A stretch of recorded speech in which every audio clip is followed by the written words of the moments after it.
ప్రభునందు ప్రియమైన దేవుని బిడ్డలారా, తోటి విశ్వాసులారా, దేవుని యొక్క మహాకృప చేత తిరుమల ఈ మంగళవారం మీతో కలిసి జీవవాక్య ధ్యానాల పక్షంగా ఈ వాక్యాన్ని పంచుకునే భాగ్యం దేవుడిచ్చినందుకు దేవునికి వందనాలు.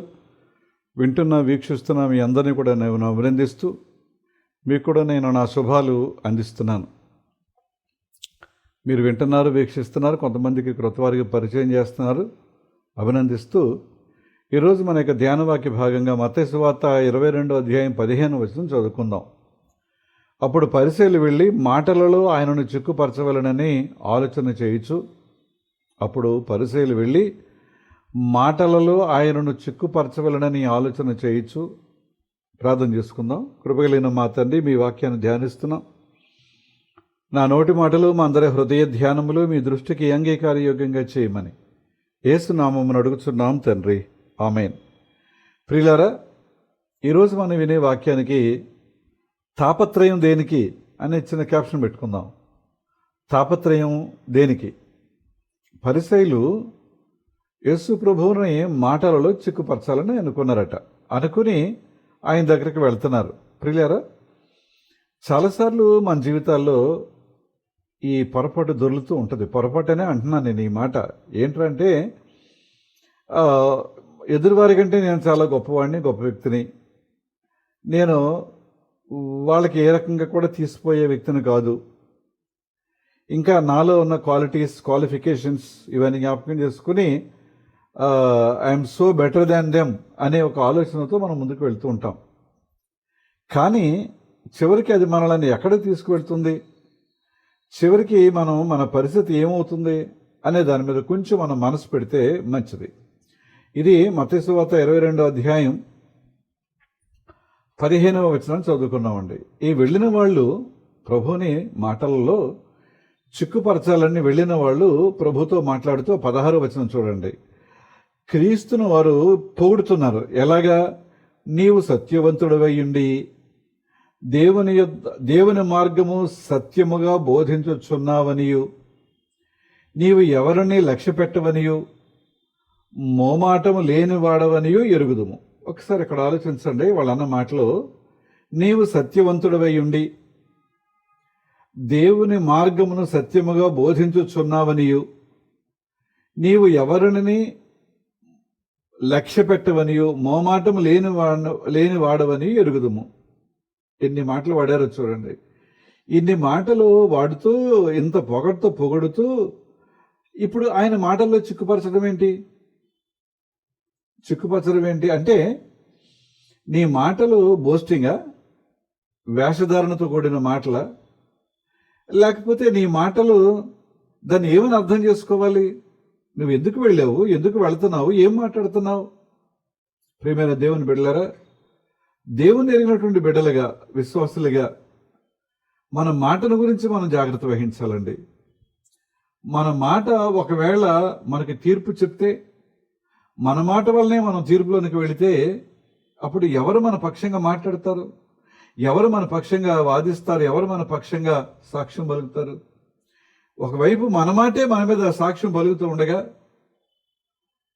ఇంకా ఎవరొచ్చి మనల్ని దాని నుంచి తప్పించడానికి, రక్షించడానికి ప్రయత్నం చేయగలుగుతారు? కొంచెం ఆలోచన చేయాలి. జరిగిన ఒక చిన్న సంఘటన మీకు నేను జ్ఞాపకం చేస్తాను. కరేబియన్ దీవులు అనేవి ఉన్నాయి కదండి, కరేబియన్ దీవులు. అక్కడ సముద్రం లోపల కోరల్ రీఫ్స్ అనేటువంటి కొన్ని అమరికలు ఉంటాయి. అవి మన కాల్షియంతో చేయబడినటువంటి కొన్ని ఆకారాలు కోరల్ రీఫ్స్ అంటారు. వాటి మధ్యలో చిన్న చిన్న సముద్రపు అడుగు భాగాన్ని పెరిగేటువంటి ఆల్గే అనేటువంటి మొక్కలు ఇలాంటివన్నీ కూడా కొన్ని ఉంటాయండి. ఈ కోరల్ రీఫ్స్లో ఒక 2 లేక 3 అంగుళాలు ఉన్నటువంటి ఒక చిన్న చేప పెరుగుద్ది. అది నీలి రంగులో ఉంటుంది, చాలా అందంగా ఉంటుంది. ఆ చేప ఎంతో కదండి, 2 అంగుళాలు లేకపోతే 3 అంగుళాలు ఉన్నటువంటి చిన్న చేప నీలి రంగులో ఉంటుంది, చాలా అందంగా ఉంటుంది ఆ చేప. అదే జాతి చేప దాని దగ్గరకు వచ్చినప్పుడు ఇది ఆ చేపను ముద్దు పెట్టుకున్నట్టుగా మనం చూడగలుగుతాం. ముద్దు పెట్టుకున్నాడుగా చూడదు. ఎలాంటి ముద్దు అంటే, ఇద్దరు ప్రేమికులు కలుసుకున్నప్పుడు ముద్దు పెట్టుకుంటారు చూసారా, ఏమి అరమరక లేకుండా గాఢంగా, అలాంటి ముద్దు అనమాట అండి. అందుకనే ఈ చేపకు కిస్సింగ్ ఫిష్ అని పేరు పెట్టారు. కిస్సింగ్ ఫిష్ అని పేరు పెట్టారు. ఒరిజినల్గా దీని పేరేంటంటే kissing gourami. Kissing GOWRAMI, kissing gourami అని ఒరిజినల్ పేరు. కానీ మామూలుగా జనరల్గా అందరూ ఏం పిలుస్తారంటే కిస్సింగ్ ఫిష్ అని పిలుస్తారు. అది ఉన్న ఏరియాలోకి ఇంకొక చేప వచ్చినప్పుడు ఇది దాన్ని ముద్దు పెట్టుకున్నట్టుగా కనిపిస్తుంది, కానీ వాస్తవానికి అది ముద్దు కాదు. మరి ఏంటది? యుద్ధం. ఏంటంటే అది ఒక సామ్రాజ్యాన్ని సృష్టించుకుంది. ఈ కోరల్ రీఫ్స్లో, ఈ కరేబియన్ దీవుల్లో అడుగున్నటువంటి కోరల్ రీఫ్స్లో ఒక చిన్న సామ్రాజ్యాన్ని సృష్టించుకుంది. అది ఆ సామ్రాజ్యంలో ఉంటుంది. ఆ సామ్రాజ్యంలోకి వేరే చేప రాగానే అది మనకి ముద్దు పెట్టుకున్నట్టుగా కనిపిస్తుంది, కానీ అది ముద్దు కాదు. దాంతో యుద్ధం అనమాట అండి. అంటే తన సామ్రాజ్యంలోకి మరొకటి రాకూడదు కనుక దాంతో అది యుద్ధం చేస్తుంది అనమాట అండి. ముద్దుతో అది దాన్ని కరవటమో లేకపోతే దాన్ని దూరంగా పారద్రోలే ప్రయత్నం చేయటమో ఏదో, అదంతా మనం తర్వాత ఆలోచన చేద్దాం. ప్రియమైన దేవుని బిడ్డలారా, చూడ్డానికి రెండు చేపలు ముద్దు పెట్టుకున్నట్టుగా ఆ ముఖంలో ముఖం లేకపోతే మూతిలో మూతి అంటాం చూసారా, అలా ఉన్నట్టుగా చాలా ఆహ్లాదకరంగా కనిపించవచ్చు. కానీ అది పవర్ స్ట్రగుల్ అన్నమాట అండి. Power struggle. దాని యొక్క అధికారాన్ని నిలుపుకోవడం కోసం, దాని యొక్క సామ్రాజ్యాన్ని నిలుపుకోవడం కోసం, లేకపోతే దాని యొక్క ఆధిక్యతను నిలుపుకోవడం కోసం చేసేటువంటి ఒక యుద్ధం అనమాట అండి. ప్రియమైన దేవుని బిడ్డలారా, ఒక్కసారి మనం ఆలోచన చేసుకుంటే క్రైస్తవ కుటుంబాల్లో, సంఘాలలో ఇదే జరుగుతుంది. ఇప్పుడు బాధాకరమే కానీ నేను చెప్పక తప్పదు. క్రైస్తవ కుటుంబాలలో ఇదే జరుగుతుంది, సంఘాలలో కూడా ఇదే జరుగుతూ ఉంది. ఏంటంటే ఆధిక్యత కొరకు పోరు అన్నమాట అండి. ఏమండి, అప్పుడప్పుడు మనం చూస్తున్నాం, డిబేట్స్ అనే మాట చూస్తున్నామండి. ఛాలెంజెస్ నేను చూస్తున్నామండి. అప్పుడప్పుడు మనం యూట్యూబ్లో చూస్తున్నాం, బయట కూడా సభల్లో డిబేట్లు జరుగుతున్నాయి, ఛాలెంజెస్ జరుగుతూ ఉన్నాయి. పేర్లు వేరు, ఏవేవో పేర్లు, డిబేట్ అనొచ్చు, ఛాలెంజెస్ అనొచ్చు, మరొకటి ఇంటరాక్షన్ అనండి, మరి ఏదన్నా అనండి. కానీ ఎవరి సామ్రాజ్యాన్ని వారు కాపాడుకోవడం కోసం ఈ ప్రయత్నం. నేనేదో అనుకున్నాను, అది కాదని ఎదుటి వ్యక్తి అంటే, లేదు నేను అన్నది కరెక్ట్ అని నన్ను నేను సమర్థించుకోవడానికి, నా వాదనను సమర్థించుకోవడానికి, నా ఆలోచన, నా వివచన సమర్థించుకోవడానికి నేను చేసే ప్రయత్నం అంతే. ప్రియమైన దేవుని బిడ్డలారా, నా సామ్రాజ్యాన్ని నేను కాపాడుకునే ప్రయత్నంలో ఈ డిబేట్లు కానీ లేదా ఈ ఛాలెంజెస్ కానీ ఇవన్నీ అంతే తప్ప క్రీస్తు సామ్రాజ్యాన్ని కాపాడడం కొరకు మాత్రం కాదు. క్రీస్తు సామ్రాజ్యాన్ని కాపాడ ఆలోచన ఎట్టి పరిస్థితుల్లో కూడా ఆ డిబేట్లో లేకపోతే ఆ ఛాలెంజెస్లో పాల్గొన్న వారి మధ్యలో కనిపించదు. ఏం చేయాలి మనం? మన యొక్క ముఖ్యమైన ఉద్దేశం ఏంటి? ప్రభు తన బిడ్డలుగా మనల్ని ఎందుకు ఎన్నుకున్నాడు? దేవుని బిడ్డలారా, నేను కొంచెం బాధతో, వేదనతో ఈ మాటలు చెప్తున్నానండి. సంఘాలలో కూడా నా ఆధిపత్యం నెగ్గాలి, నా ఆధిపత్యం చలాయించాలి, నేనే. అది సంఘంలో. ఇక సమాజంలోకి వచ్చేటప్పటికి మన సంఘాల్లో చిన్న డిఫరెన్సెస్ ఉన్నాయండి. నూతన సంఘం అని, సిఎస్ఐ అని, బాప్టిస్ట్ అని, వాళ్ళు బాప్టిస్టులో 2 బాప్టిస్టులు, ఏమండి SPG అని, పెంతుకోస్తని, సిలోన్ పెంతుకోస్తని, చాలా సంఘాలు ఉన్నాయి. ఓకే, కానీ ఏ సంఘమైనా చేయాల్సిన పని ఏంటి? క్రీస్తును ప్రకటించాలి, క్రీస్తు సువార్తను ఎరగని వారికి అందించాలి. పూర్వకాలం భారతదేశానికి మిషనరీస్ వచ్చినప్పుడు వారందరూ ఈ ప్రాంతానికి బాప్టిస్ట్ వారు వచ్చారు, లూథరన్స్ వచ్చారు, సిఎస్ఐ వారు వచ్చారు, లేకపోతే ఇంకా రకరకాలుగా, ఇప్పుడు నేను ఇంతకుముందు చెప్పాను కదండి, వారందరూ వచ్చారు. కానీ వాళ్ళు ఏం చేశారంటే, ఈ జిల్లాలో నేను తీసుకుంటున్నాను, ఈ జిల్లాలో మీరు తీసుకోండి, ఈ జిల్లాలలో మీరుండండి, ఈ జిల్లాలలో మీరుండండి. వారు ఏ జిల్లాలైతే ఎంపిక చేసుకున్నారో ఆ జిల్లాలలో వారు సువార్తను ప్రకటించారు. అంతే తప్ప నీ బాప్తిసం తప్పు, నా బాప్తిసం కరెక్ట్, నీ సంస్కారం తప్పు, నేను ఇచ్చే సంస్కారం రైటు, లేకపోతే నీ బోధ తప్పు నా బోధ రైట్ అని వారు ఎప్పుడు వాదులు ఆడుకోలేదండి. ఒకరి సంఘాలలోనికి మరొకరు వెళ్ళకోకుండా, ఒకరి ఏరియాలలోనికి మరొకరు వెళ్లకుండా సువార్తను ప్రకటిస్తూ క్రీస్తును తెలియని వారికి, ఎరగని వారికి వారు పరిచయం చేస్తూ వచ్చారు. ప్రియమైన దేవుని బిడ్డలారా, ఒకవేళ ఎక్కడైనా ఏదైనా చిన్న లోపం జరిగితే మళ్ళా వారు వీరు మాట్లాడుకుని దాన్ని సరిదిద్దేటువంటి ప్రయత్నం చేశారు. కానీ ఇప్పుడు ఏం జరుగుతుంది? గుడి ప్రక్కనే గుడి. ఈ గుడికి ఆ గుడికి మధ్యలో ఒక 10 గజాల దూరం కూడా ఉండటం లేదు. అలా కట్టకూడదు కదా, కానీ కడుతున్నారు. ఈయన ఒక మైకి పెడతారు, ఆయన ఒక మైకి పెడతారు. ఆయన బోధ ఆయన చేస్తారు, ఈయన బోధ ఈయన చేస్తూ ఉంటారు. ఈ లోపల ఈ 2 మైకులు గోలలో వినేవారికి ఒక్క ముక్క కూడా అర్థం కాదు. లోపల కూర్చున్న వారికి ఏదో కొద్ది వరకు అర్థమవుతుంది తప్ప బయట నుండి వినేవారికి ఒక్క ముక్క కూడా అర్థం కాదు సరిగదా. ఈ కొట్లాట, ఈ దెబ్బలాట, ఎవరి సామ్రాజ్యాన్ని వారు కాపాడుకునే ఈ ప్రయత్నం. అందుకనే ఈరోజు వాక్యానికి తాపత్రయం దేనికి అనే క్యాప్షన్ నేను పెట్టాను. తాపత్రయం దేనికి అనే క్యాప్షన్తో దేవుని వాక్యాన్ని మనం వింటున్నాం. ప్రియులారా, ఏమండి, యేసు ప్రభు దగ్గరకు వచ్చి వారు ప్రశ్నిస్తున్నారు. అప్పుడు పరిశీలి వెళ్ళి మాటలలో ఆయనను చిక్కుపరచవలనని ఆలోచన చేయొచ్చు. ఒక మా సంఘం గొప్పది, మా సిద్ధాంతాలు గొప్పవి, మీవి కావు. చివరికి ఎంతవరకు వచ్చిందంటే ఒకరి మీద ఒకరు బురద జల్లుకునే ప్రయత్నాలు, ఒకరి మీద ఒకరు. ఇప్పుడు ఇంతకీ జరిగే పరిస్థితి ఏంటండి? ఏం జరుగుతుంది? క్రీస్తు నామానికి అవమానం జరుగుతుంది. క్రీస్తు నామం అన్యుల మధ్యలో అవమానపరచబడుతుంది. ఎవరి వల్ల? నా వల్లే. నేను మాట్లాడే మాటల వల్లే. ఏం చేస్తున్నాను చెప్పండి? ప్రభువుని ఎంత చక్కగా మెచ్చుకున్నారండి. నీవు సత్యవంతుడవై ఉండియు దేవుని మార్గమును సత్యముగా బోధించుచున్నావనియు నీవు ఎవరిని లక్ష్య పెట్టవనియు మోమాటం లేనివాడవనియు మేము ఎరుగుదుము. మరి ఎరిగినప్పుడు ఆయనను అనుసరించు. అన్ని విషయాలు తెలిసినప్పుడు ఆయన బోధన అంగీకరించు, ఆయనను అనుసరించు, ఆయన బిడ్డగా ఉండు, ఆయన శిష్యుడిగా ఉండు. ఇవన్నీ మానేసి ఆయన చిక్కుపరచాలని ఎందుకు అనుకుంటున్నావు? ఎంత ప్రమాదకరమైన పరిస్థితుల్లో సంఘాలు ఉన్నాయో, మన ఆలోచనలు ఉన్నాయో. నేను చెప్పేది బయట విషయాలు. ఇక సంఘంలోకి వచ్చేటప్పుడు కూడా ఇలాంటి విభేదాలే కదండి. నేను అనుకున్నదే జరగాలని నేను అనుకుంటాడు, నేను అనుకున్నదే జరగాలని ఆయన అనుకుంటాడు. నువ్వు అనుకున్నది నేను అనుకున్నది కాదు. క్రీస్తు ఏమనుకుంటున్నారు? వాక్యం చదువుతున్నప్పుడు క్రీస్తు యొక్క బోధ మనకి ఏం దొరుకుతుంది, ఏం కలుగుతుంది, ఏం వినపడుతుంది, దాని మీద మనం మనసు పెట్టడానికి ప్రయత్నం చేస్తే మీకు మంచిదని జ్ఞాపకం చేస్తున్నాను. యోధా సాంప్రదాయంలో రబ్బీలు ఉన్నారు కదండి, బోధకులు. వాళ్ళే గురువులు, వారే దైవజనులు. ఓకే, వారి యొక్క ఎంపిక ఎలా జరుగుద్ది అంటే, ఒక వ్యక్తి రబ్బీ ట్రైనింగ్ అవ్వాలి అంటే ఒక సీనియర్ రబ్బీ దగ్గర, ఒక సీనియర్ యొక్క బోధకుని దగ్గర ఈయన చేరాలి. చాలా సంవత్సరాలు ఆ బోధకుని కూడా తిరుగుతూ ఆయన ఏం బోధిస్తున్నారు, ధర్మశాస్త్రాన్ని ఆయన ఎలాగ అర్థం చేసుకున్నారు, దానిని ఎలాగ ఆయన వివరిస్తున్నారు ప్రజలకి. దాంతోపాటుగా రిచువల్స్ ఉన్నాయి కదండి. ఈ ఆచార కర్మకాండ ఉంది కదా, పూజా విధానం ఉంది కదా, ప్రార్థనా విధానం ఉంది కదా, బలులు అర్పించే విధానం ఉంది కదా.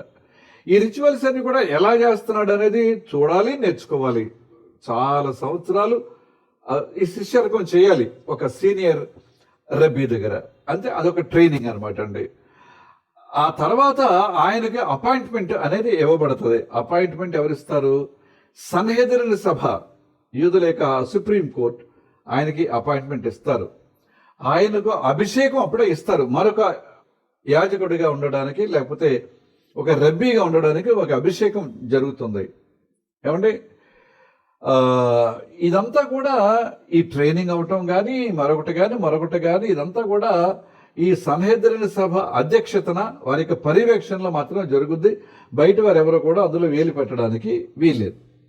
మత్తయి సువార్త 22వ అధ్యాయం 15వ వచనం చదువుకున్నాం మనం. 21వ అధ్యాయం 23వ వచనం చదువుతున్నాను. మత్తయి సువార్త 21, 23వ వచనం.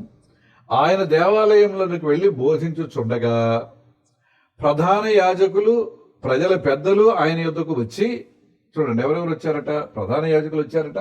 ఆయన దేవాలయంలోనూ బోధిస్తున్నారు. పెద్దలు వచ్చారు, ప్రధాన యాజకులు వచ్చారు. ఏ అధికారం వలన నీ కార్యము చేయుచున్నావు? ఏ అధికారం వలన నీవు ఈ కార్యములు చేయుచున్నావు. ఈ అధికారం నీకు ఎవరిచ్చారు? ఎందుకంటే ఈయన ఒక రబ్బీ దగ్గర ట్రైనింగ్ అవ్వలేదు, అసలు శిష్యార్కం చేయలేదు, సన్హెద్రిన్ సభ ఈయనకి అపాయింట్మెంట్ ఇవ్వలేదు. కనుక ఇప్పుడు నీ ఆర్డినేషన్ ఎక్కడిది? నీకు ఈ అధికారం ఎక్కడిది? నీకు ఎవరిచ్చారు? ఏమని ఒప్పుకున్నావు? నీవు సత్యవంతుడవై ఉండియు దేవుని మార్గమును సత్యముగా బోధించుచున్నావనియు ఎవరు నీవు లక్ష్య పెట్టవనియు మోమాటము లేని వాడవనియు మేము ఎరుగుదుము. ఒప్పుకున్నావు కదా. మరి ఇన్ని క్వాలిఫికేషన్స్, ఇన్ని యాట్రిబ్యూట్స్ ఆయనకి ఆపాదించి ఒప్పుకొని ఇప్పుడు నీకు అధికారం ఎవరిచ్చారు, ఎవరి వల్ల నీ అధికారం నీవు పొందావు అని అడగటంలో ఉన్న అర్థం ఏంటి? ఒకసారి ఆలోచించండి ప్రియులరా. ఏంటంటే ఆ 21వ అధ్యాయం 26వ వచనం చూస్తే వారు ప్రజలకు భయపడుతున్నారు. ఎందుకంటే వారొక సామ్రాజ్యాన్ని నిర్మించుకున్నారు, వారొక పరిధి నిర్మించుకున్నారు, కొన్ని గోడలు కట్టుకున్నారు. ఈయన వారి యొక్క సామ్రాజ్యంలోకి వచ్చేస్తున్నాడు, వారి పరిధిలోకి వచ్చేస్తున్నాడు. వారు చెప్పే బోధలు తప్పని, వారు అనుసరించే విధానాలు తప్పని, వారు ఆచరించేటువంటి సాంప్రదాయాలు తప్పని ఈయన చెబుతూ ఉంటే ఇప్పుడు ఆ గోడలు పగిలిపోయే పరిస్థితిలో ఉంది, వారి రాజ్యం కూలిపోయే పరిస్థితిలో ఉంది. ప్రజలందరూ తమను విడిచి ఈయన దగ్గరికి వెళ్ళిపోతారేమో ఒక భయం వారిలో కలుగుతూ ఉంది. కనుక ఇప్పుడు వారి సామ్రాజ్యాన్ని వారు కాపాడుకునే ప్రయత్నం చేస్తూ ఉన్నారు. అందుకనే కిస్సింగ్ ఫిష్ గురించి చెప్పాను మీకు. అది ముద్దు పెట్టుకున్నట్టు ఉంటుంది, కానీ అది ముద్దు కాదు, దానితో యుద్ధం. ఇప్పుడు అదే చేస్తున్నారు వీళ్ళు. ఇక్కడ వారి సామ్రాజ్యం వారికి కావాలి, దాన్ని కాపాడుకోవాలి. ప్రియమైన వాళ్ళరా, మనం ఆర్కెస్ట్రా చూస్తూ ఉంటామండి. కొంతమంది సంగీత వాయిద్యకారులు, పాటలు పాడేవారు ఉంటారు. వారిని నడిపించేటువంటి డైరెక్టర్ గారు వారికి ఎదురుగుండా ఉంటాడు. ఆడియన్స్కి ఆయన వీపు చూపిస్తూ ఉంటాడు. ఆడియన్స్ని చూడడాయన ప్రజలకు వీపు పెట్టి నిలబడతాడు. ఇప్పుడు వీరు ఏం చేస్తున్నారన్నమాట? ప్రభువును చూడడానికి ఇష్టపడలేదు, ప్రజలకు వీపు పెట్టడానికి భయపడి, ప్రభువును చూడాలంటే ప్రజలకు వీపు పెట్టాలి, కాదు వీపు పెట్టడానికి భయపడి తమ ముఖాలు ప్రజల వైపు తిప్పే ప్రయత్నం చేస్తున్నారు. అవసరమైతే ప్రభువుకి వీపు పెట్టేటువంటి ప్రయత్నం. ఎలా ఉందంటే ఆయన సృష్టికర్తను ప్రశ్నించే ప్రయత్నం చేస్తున్నారన్నమాట అండి. ఇంకో మాటలో చెప్పాలి అంటే కుండ కుమ్మరి వారిని ప్రశ్నిస్తుంది అనమాట. నువ్వు ఎందుకు అలా చేసావు? నన్ను ఇలా చేయడంలో నీ ఉద్దేశం ఏంటి? నన్ను అలా చేయాలి కదా, ఇలా చేయాలి కదా, ఇలా ఎందుకు చేసావు నన్ను? నేను అప్పుడప్పుడు కొన్ని పూలను చూస్తుంటే నాకు ఆశ్చర్యం అనిపిస్తూ ఉంటుందండి. ఎవరో చనిపోతారు, పూలదండలు వేస్తారు, ఆ శవాన్ని తీసుకువెళ్తున్నప్పుడు పూలు రోడ్ల మీద జల్లుతారు.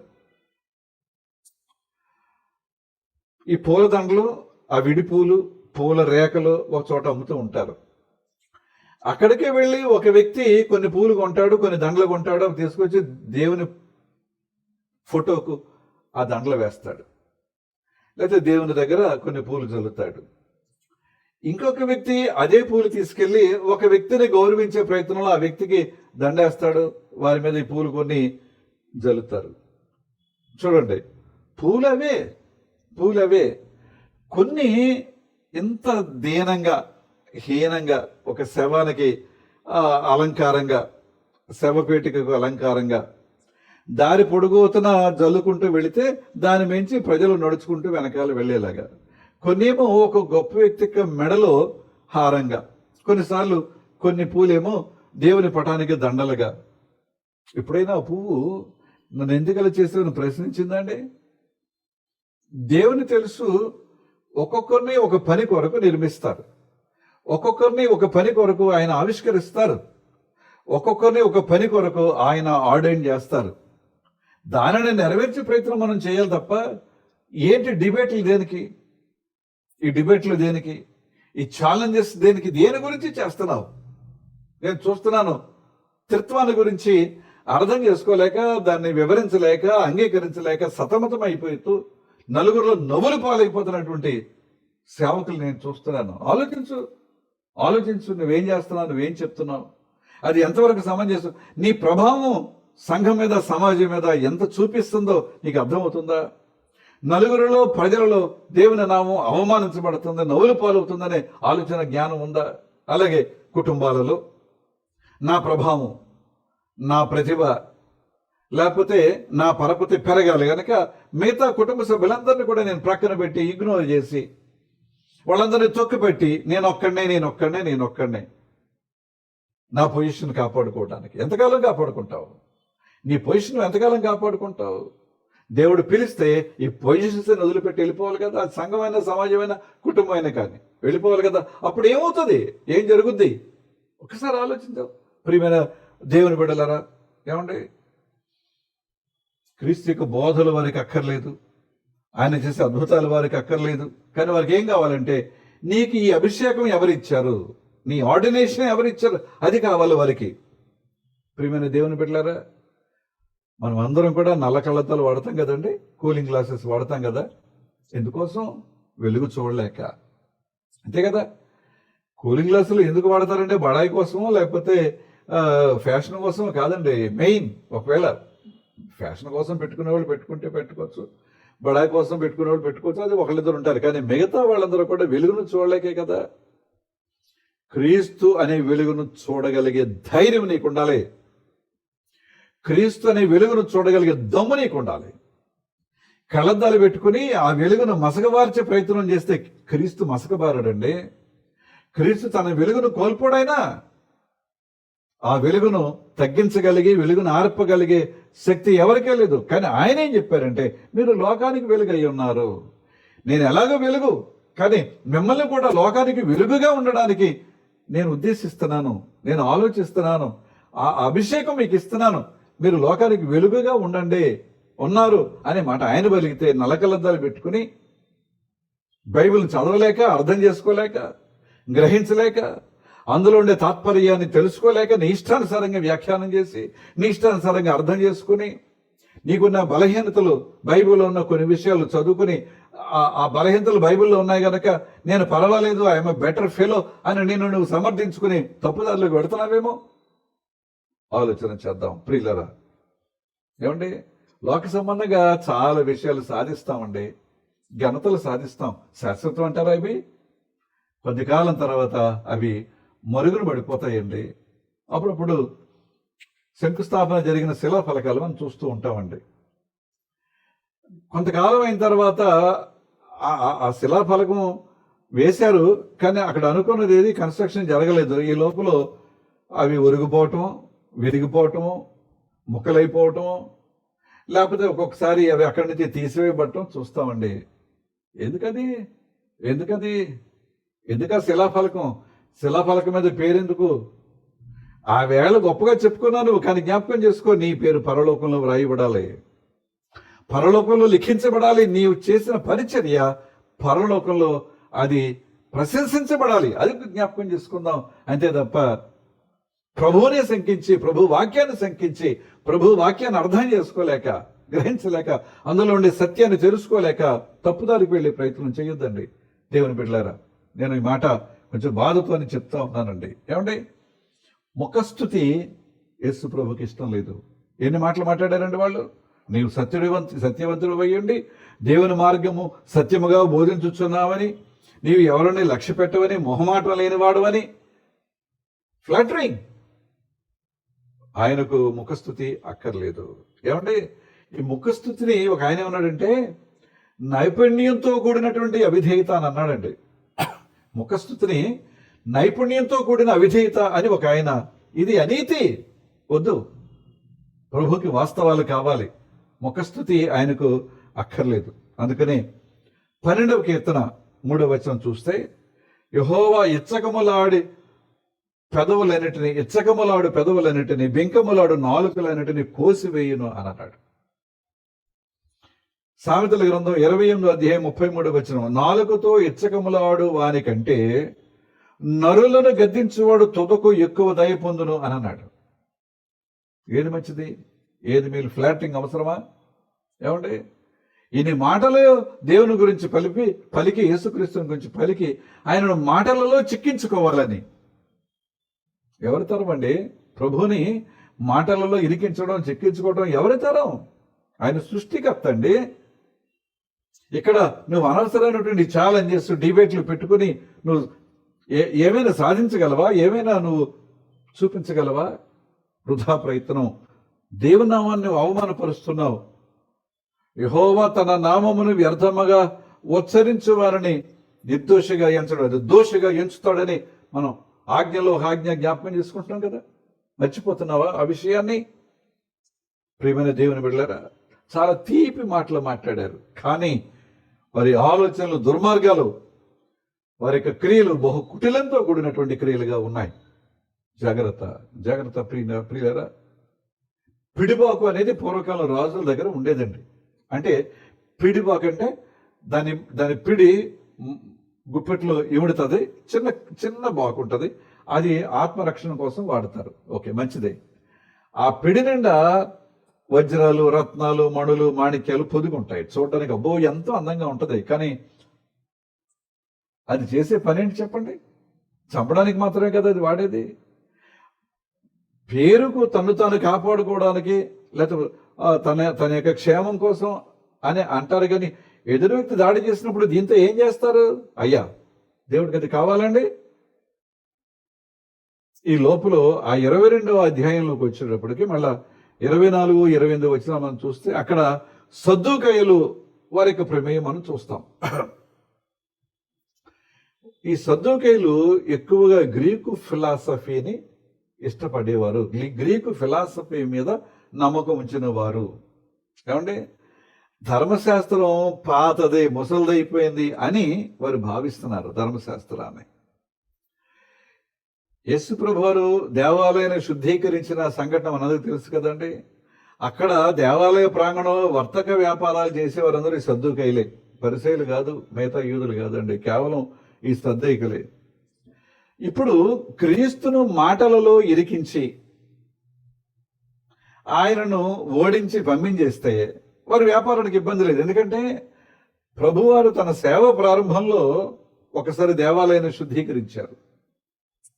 మళ్ళీ చివరి వారంలో, ఇంకా సిలువ వేయబడతారు అనగా చివరి వారంలో పరిశుద్ధ వారం అని మనం ఆచరిస్తాం చూసారా, అప్పుడు మళ్ళా మరొకసారి దేవాలయం శుద్ధీకరించారు.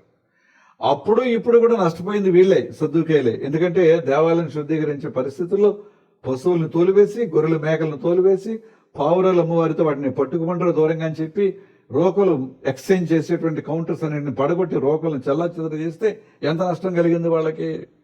కనుక ఇప్పుడు ప్రభువుని కనుక మాటల్లో ఓడించి పంపించేస్తే వాళ్ళ వ్యాపారం వాళ్ళు చేసుకోవచ్చు. ఓకే, ఇప్పుడు వాళ్ళు అడిగింది ఏంటంటే, పునరుత్థానమందు ఒక స్త్రీని చూపించి, అయ్యా ఈమె ఒక వ్యక్తికి భార్య, పిల్లలు లేరు, ఆ వ్యక్తి చనిపోయాడు. అక్కడ ఉన్నటువంటి ఆ రోజుల్లో ఉన్న సాంప్రదాయం ఏంటంటే తర్వాత వ్యక్తిని చేసుకోవాలి. అతను చనిపోయాడు, పిల్లలు లేరు, తర్వాత వ్యక్తిని చేసుకుంది, అతను చనిపోయాడు, పిల్లలు, ఇలాగ 7 చేసుకుంది ఆవిడ. పునరుత్థానమందు లేకపోతే పరలోకంలో ఆమె 7 ఎవరికి భారీగా ఉంటుంది అది వారి ప్రశ్న. విషయం ఏంటంటే ఈ సద్దూకయ్యులు పునరుత్థానం లేదని నమ్మేవారు. పరిసయ్యులేమో పునరుత్థానం ఉంది అని నమ్ముతారు, సద్దూకయ్యులు పునరుత్థానం లేదని నమ్ముతారు. పునరుత్థానం లేదని నమ్మేవారు పునరుత్థానం గురించి ఎందుకు అడుగుతున్నారు? పునరుత్థానం గురించి ఎందుకు అడుగుతున్నారు? యెరూషలేములో ఈ సద్దూకయ్యుల గుంపు చాలా చిన్నది కనుక ఈ చిన్న గుంపు తమ సామ్రాజ్యాన్ని జాగ్రత్తగా కాపాడుకోవాలి. కనుక వీరు ఆ కిస్సింగ్ ఫిష్ లాగా, కిస్సింగ్ గౌరమీ లాగా ప్రభువుని మంచి మాటలతో మాట్లాడుతున్నట్టుగానే ఉన్నారు. తాము నమ్మని, లేకపోతే తమ సెక్ట్లో ఈ లేనటువంటి ఒక ఆలోచనను ఉన్నదన్నట్టుగా చూపిస్తూ ప్రభుని వారు ప్రశ్నించేటువంటి ప్రయత్నాన్ని మనం జ్ఞాపకం చేసుకోవాలి. ప్రియమైన దేవుని బిడ్డలారా, కుటుంబాలను గలిబిలి చేసేటువంటి వారు, సంఘాలను గలిబిలి చేసేటువంటి వారు, సమాజాన్ని కూడా గలిబిలి చేసేటువంటి వారు ఇలాంటి వారే. ఏమంటే కడివెడి పాలు, ఒక చిన్న విషపు బొట్టు అందులో వేస్తే పాలు విరిగిపోతాయి కదండి. కడివెడి పాలు ఒక చిన్న ఉప్పుగా అందులో పెడితే పాలన్నీ విరిగిపోతాయి కదా. ఈ ఒక్క మాట అలాంటిదే. వీరి యొక్క ఆలోచనలు అలాంటివే. జాగ్రత్త, మనం అలా ఉండద్దు. దేనికోసం తాపత్రయపడుతున్నాం? ఏది మన తాపత్రయం అనే విషయాన్ని ఈ సమయంలో మనం జ్ఞాపకం చేసుకోవాలి. విషయ పరిజ్ఞానం ఉండదు, అర్థం లేని వాదనతో దేవుని నామాన్ని అవమానపరిచే పరిస్థితి మన జీవితాల్లో ఉండకూడదని ఈ సమయంలో జ్ఞాపకం చేస్తున్నాను. యోహాను రాసిన మొదటి పత్రిక 2వ అధ్యాయం, సత్యము మిమ్మల్ని స్వతంత్రులుగా చేయను. సత్యం ఎవరు? యేసయ్యే సత్యం, క్రీస్తే సత్యం. కనుక ప్రియమైన దేవుని బిడ్డలారా, నోటి దుర్వినియోగం వద్దు అని ప్రభు జ్ఞాపకం చేస్తున్నారు. నోటిని కాపాడుకో అనేటువంటి మాట ఆయన మనకు జ్ఞాపకం చేస్తున్నారు. ఎందుకంటే అది కీడు చేస్తుంది, నిన్ను దేవునికి దూరం చేస్తుంది. నువ్వు దేవునికి దూరం అవుతానే బోధ. ఏమండి, దేవుని ముందు మన జ్ఞానం ప్రదర్శించడం అవసరమండి. మనకున్న చతురత, వేషధారణ, ముఖస్థుతి ఇవన్నీ ప్రదర్శించడం అవసరమండి. జాగ్రత్త, అవన్నీ దేవుని యొక్క స్తుతి ఆరాధనలో పనికిరావు. అసలు దానిని ఆయన గమనించడు. అందుకనే ప్రియమైన దేవుని బిడ్డలారా, దేవుని యొక్క సన్నిధిలో ఏది విడిచిపెట్టాలో అది మనం ముందు గ్రహించి ముందుగా దానిని మనుషుల ఎదుట దాన్ని విడిచిపెడితే, ఎందుకంటే వీళ్ళిద్దరు మనుషులు మనకు ఎదురుగా కనపడుతున్నారు కనుక, దూరంగా ఉన్నటువంటి మన కంటికి కనపడని దేవుని విషయంలో దాన్ని మనం ప్రాక్టికల్గా చేయగలుగుతాం. ముందు ఇక్కడ దీన్ని ప్రాక్టికల్గా ఇక్కడ చేయగలిగితే ఆ తర్వాత దాన్ని ప్రాక్టీస్లో మనం చూపించగలుగుతాం అనేటువంటి విషయాన్ని మీకు నేను జ్ఞాపకం చేస్తున్నాను. ప్రియమైన దేవుని బిడ్డలారా, ప్రభు చెప్తున్నారు, నోటిని అదుపులో ఉంచుకో. దానికి ముందు నీ మనస్సును అదుపు చేసుకో, సత్యం తెలుసుకో, కళ్ళు తెరవండి అనే మాట మనం జ్ఞాపకం చేస్తున్నాం. ఏమండి, ప్రపంచం చాలా పెద్దదండి, కానీ పరలోకం ఎన్నో కోట్ల రెట్లు పెద్దది. కనుక ఆ పరలోక ప్రవేశం కొరకు మనం ప్రయత్నం చేయాలి, పోరాడాలి, శ్రమపడాలి, పాటుపడాలి.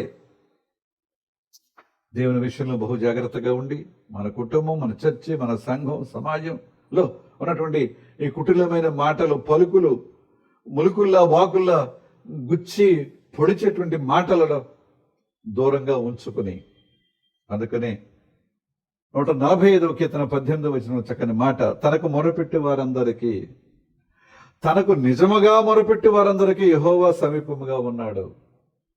అంతే తప్ప పొగిడి వాళ్ళు దేవునికి దూరం అయ్యారండి, ప్రభువుకు దూరం అయ్యారండి. అది కాదు ప్రభు మన నుండి ఆశించేది. నిజముగా అంటే వేషధారణతో ఆయన మన మాటలు ఉపయోగించి ఆయన మనం ప్రసన్నం చేసుకోలేమండి. మీ హృదయం ఆయన చూస్తాడు. అందుకని హృదయ శుద్ధి గల వారు ధన్యులు, దేవుని చూస్తారు. పరలోక రాజ్యం వారిది అనే మాట మన బైబిల్లో వ్రాయబడింది. దాన్ని మనం జ్ఞాపకం చేసుకుందాం, ప్రార్థన చేసుకుందాం. కృపగలిగిన మా తండ్రి, మాతో మాట్లాడినందుకు మీకు వందనాలు, మీ స్వరాన్ని మాకు వినిపించినందుకు మీకు వందనాలు.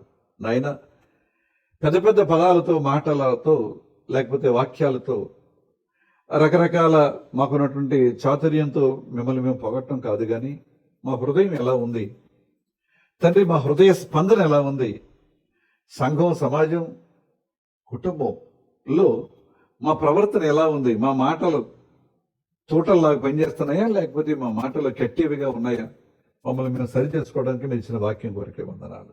నాయన, ఎవరి సామ్రాజ్యాన్ని వారు కాపాడుకునే ప్రయత్నంలో యుద్ధాలు జరుగుతున్నాయి తండ్రి. గౌరవమి కిసింగ్ గౌరవమి లాగా, కిసింగ్ ఫిష్ లాగా వద్దు నాయన, మీకు వందనాలు తండ్రి. వాక్యం విన్న మా ప్రియులను, కుటుంబాలను కూడా దీవించి ఆశీర్వదించండి. సరి చేసుకోవడానికి, దిద్దుకోవడానికి సహాయం చేయండి నాయన. నాకేదో తెలుసు, దాని విషయంలో ఇతరులతో వాదం పెట్టుకుని, డిబేట్లు పెట్టుకుని, ఛాలెంజ్లు చేసి తండ్రి నీ నామాన్ని ఒకవేళ అవమానపరుస్తున్నామేమో, నీ నామాన్ని కించపరుస్తున్నాము, నీ నామం అన్యజనుల మధ్య దూషించబడడానికి, నిన్ను ఎరగని వారి మధ్య దూషింపబడడానికి ఒక సాధనంగా ఒకవేళ ఉండిపోయావేమో, మమ్మల్ని మేము పరీక్షించుకోవడానికి కృప దయచేయి. వింటున్న, వీక్షిస్తున్న మా ప్రియులు, వారి కుటుంబాలను దీవించండి. వారి యొక్క ఉద్యోగాలు, వృత్తి, వ్యాపారం, వ్యవసాయం అన్ని రంగాల్లో కూడా తోడుగా నడిపించు ప్రభు. బిడ్డల యొక్క చదువులను సహాయం చేయండి తండ్రి. వారికి తన తెలివిని, జ్ఞానాన్ని, జ్ఞాపశక్తిని దయచేయి. విదేశాల్లో ఉండే బిడ్డలు వారి యొక్క చదువులు, ఉద్యోగాల్లో కూడా తోడుగా నడిపించు ప్రభు.